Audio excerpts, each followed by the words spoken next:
Hey YouTube, Dan Otto here, and it is Monday, so it is following the Go Battle weekend.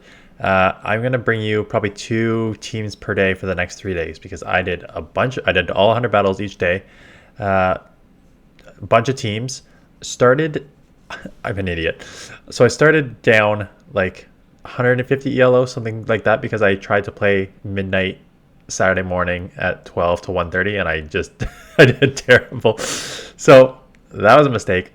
And then this was the first team that actually worked. And I'm going to go over the battles here.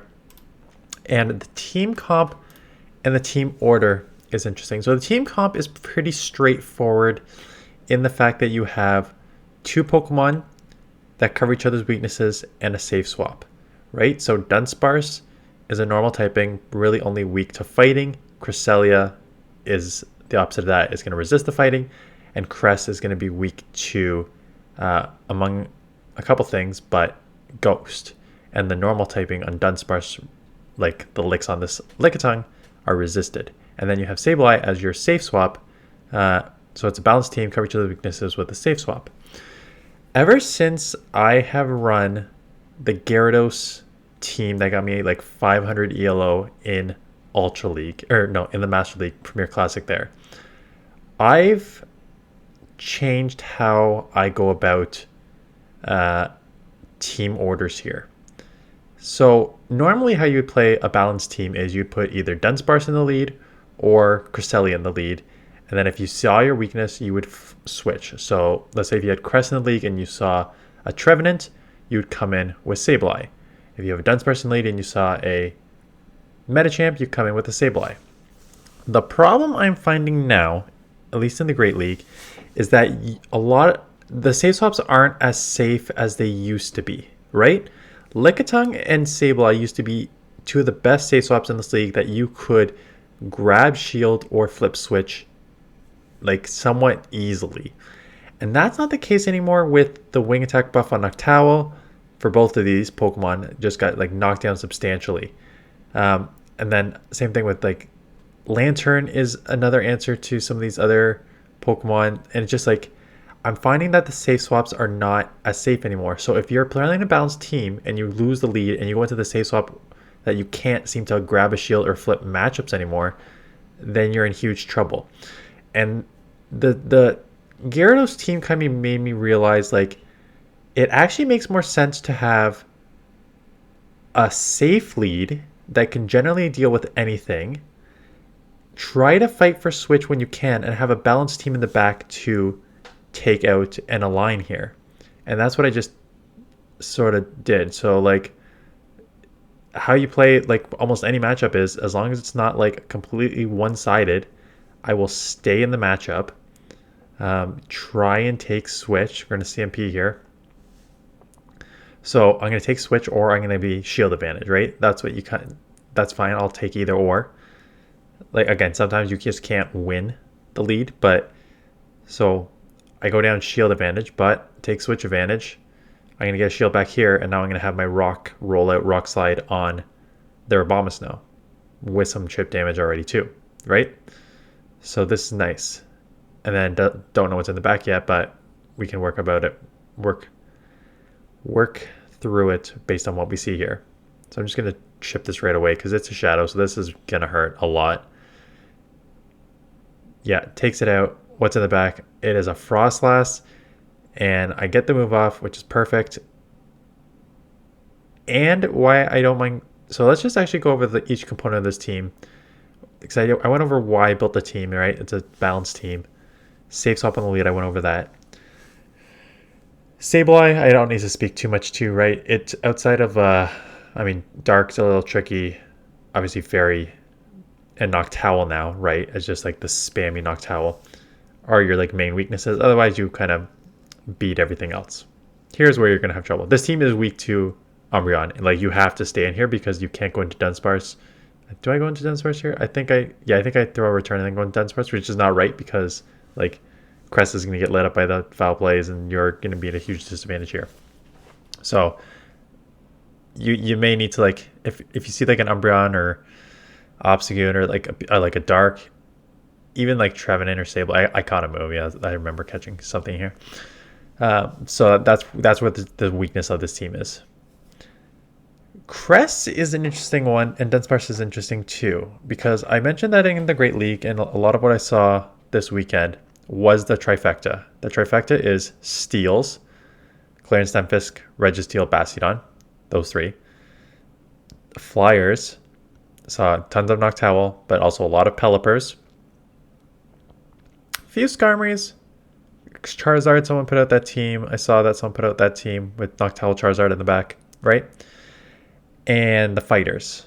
Metachamp would seem. I think one team I go Metachamp hunting because they were just everywhere. So Metachamp.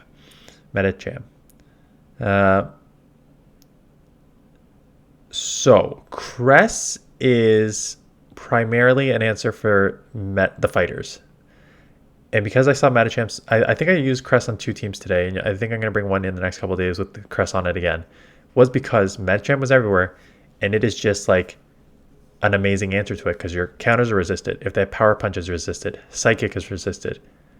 They can only throw Ice Punches, right? So Ice Punch is the only thing you need to worry about when you see a Metachamp. And Ice Punches aren't going to... You're going to Moonblast and Grass Knot easily take it out.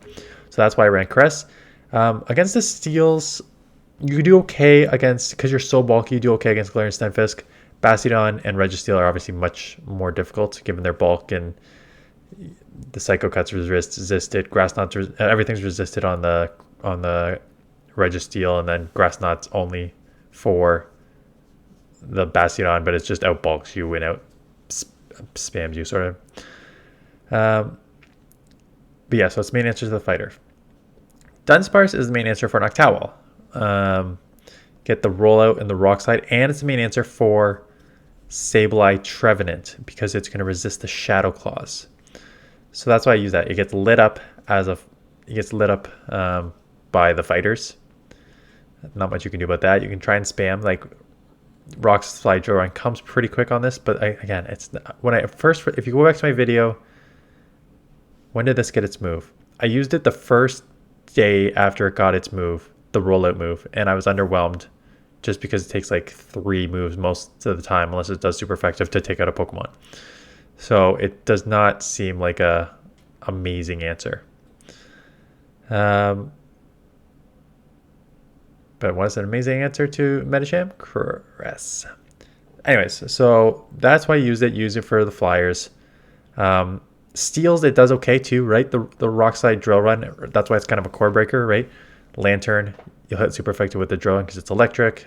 You hit super effective on all the Steals because it's Drill Run.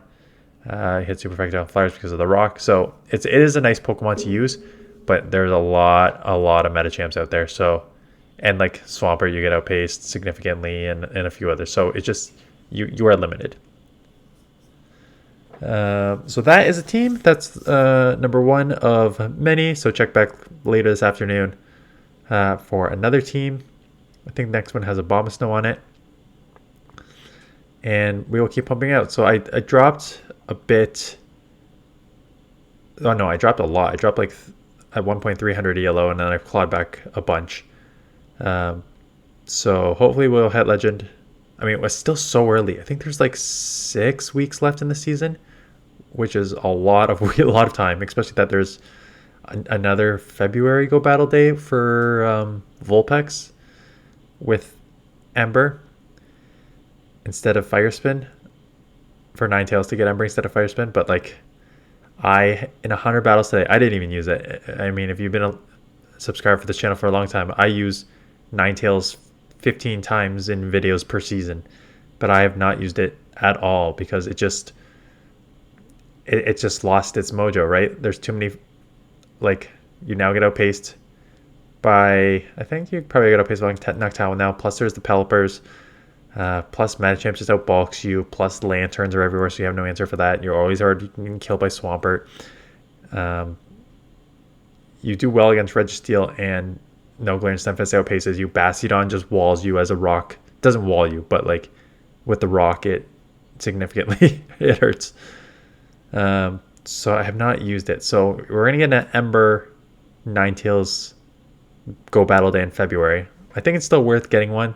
You never know what gets buffed or nerfed, right? So definitely worth getting one when that comes up. Otherwise, we will keep grinding and getting back-to-back draw runs here, plus the moves coming out of it. Rolode's interesting. I'm interested to see if they're going to buff this anymore or just leave it as is. Because I was underwhelmed with Dunsparce to a certain extent, but now Noctowl got buffed in Flyers plus Steals are everywhere, so it's still a good core breaker. So if you buff Rollout even more, well, if you buff Rollout more, then you could change the meta, right? Because if you buff Rollout a bit to make it either a little harder hitting or energy generation a little faster, you could change the trifecta that is the Steals and Flyer fighter combo. You get more fighters, but you get less of the other two. So maybe you could. Anyways, we'll see. That's it. Let me know how your Go Battle Day went. Any other team suggestions? Because like Great League's on for 3 weeks now, so a lot of these teams probably could be used over the next 3 weeks. Anyways, that is it. Thanks for watching. Hit the subscribe button if you're new. Appreciate the thumbs up and please comment on the video. And I will see you guys in the next one.